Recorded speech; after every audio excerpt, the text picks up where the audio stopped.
It's May 1960. Local Liverpool band The Quarrymen, John Lennon, 19 on guitar, Paul McCartney, 18 on guitar, George Harrison, 17 lead guitar, and Stuart Sutcliffe, 19 bass guitar, have secured an audition for London talent agent Larry Parnes, in competition with several other Liverpool groups, for a gig backing local star Johnny Gentle on a tour of Scotland. It is the big opportunity they've been hoping for and could either make or break them as an act. There's only one problem.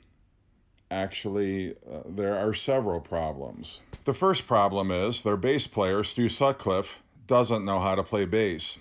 A classmate of John's at Liverpool Art College, Stu is a painter, not a musician. John Lennon talked him into buying a bass guitar with money he received from the sale of one of his paintings, but he hasn't got a clue how to play. He has been instructed to stand with his back to the audience to hide the fact he is incompetent on the instrument.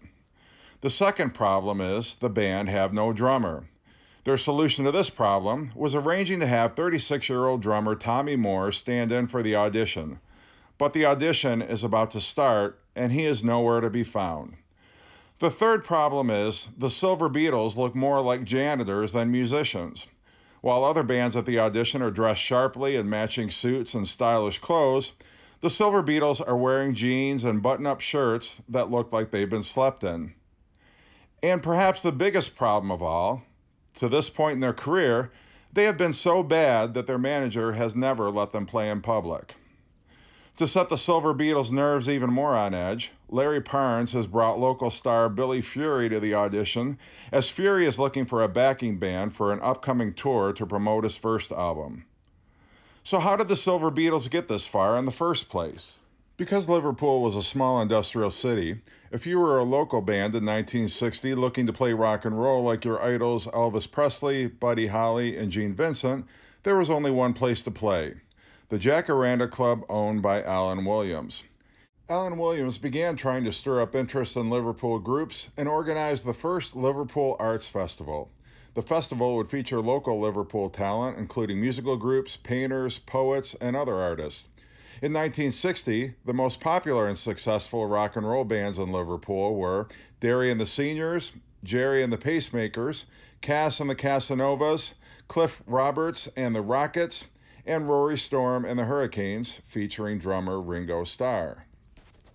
Williams would not let the Quarrymen play at the festival, as he felt they were too unprofessional and unpolished. As it turned out, the festival was abruptly canceled when some unruly teenagers got into a brawl and destroyed some property at the festival site. After seeing Gene Vincent in concert and the enthusiastic reaction of the female audience, Williams hit upon his next big idea: greatest show ever to be staged. A concert starring Gene Vincent and Eddie Cochran, with local Liverpool bands as the opening acts. Tragically, Eddie Cochran died before the show, but Alan Williams insisted the event continue as to not disappoint the local bands. Williams would not let the Beatles perform at this show either. London talent agent Larry Parnes attended the show and was impressed enough with the Liverpool groups to schedule an audition to local bands to vie for an opportunity to back his clients Johnny Gentle and Duffy Power on their respective tours. For the occasion, Williams leased the Wyvern Social Club across town. The Silver Beatles were the last band scheduled to audition. They sat nervously watching the other acts perform, waiting for their turn. Their anxiety no doubt increased as it became clear Parnes and Fury were very underwhelmed by the bands ahead of them. Fortunately, they were able to convince John Hutchinson, the drummer for Cass and the Casanovas, to play with them for their audition, even though he made no secret of his contempt for them.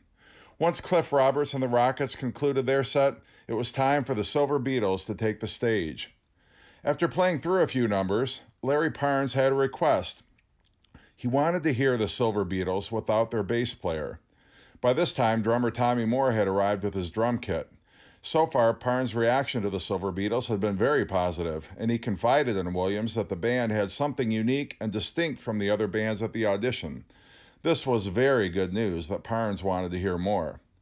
John Lennon, however, refused to play without Stuart Sutcliffe. "It's either all of us or none of us," he said. Alan Williams was beside himself. This was the huge break the Silver Beatles needed, and John was ready to throw it all away out of loyalty to his friends.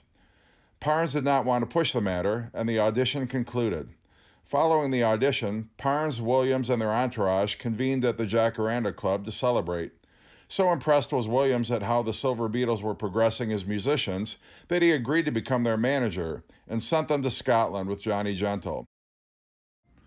The Silver Beatles convinced Tommy Moore to leave his job at a bottling factory to join them on the tour. The Beatles were still years away from stardom, but they were already making their first tentative steps toward becoming not only the best band in Liverpool, but one of the greatest bands of all time.